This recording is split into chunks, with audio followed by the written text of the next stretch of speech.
RPO সংশোধন ও জোটের প্রতীক নিয়ে বিএনপির চিঠি পেয়েছে নির্বাচন কমিশন। এ নিয়ে কমিশন সিদ্ধান্ত নেবে বলে জানিয়েছেন ইসির সিনিয়র সচিব আখতার আহমেদ। বেলা 11টার দিকে নির্বাচন কমিশন কার্যালয়ে এই চিঠি জমা দেয় বিএনপি। পরে দুপুরে রাজধানীর আগারগাঁওয়ের নির্বাচন ভবনে ব্রিফিংয়ে সচিব জানান, এ বিষয়ে সিদ্ধান্ত হবে কমিশনের বৈঠকে। বান্ডেল থাকলে প্রতি সেনমানিতে টাকা বাঁচবে।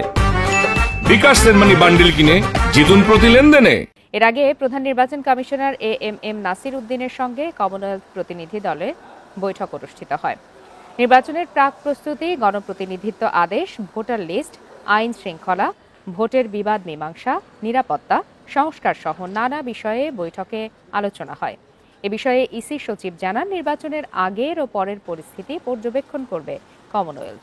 তারা পুরো নির্বাচন নিয়ে যথেষ্ট সজাগ রয়েছে। নির্বাচনী প্রতীক ব্যবহারের বিষয়ে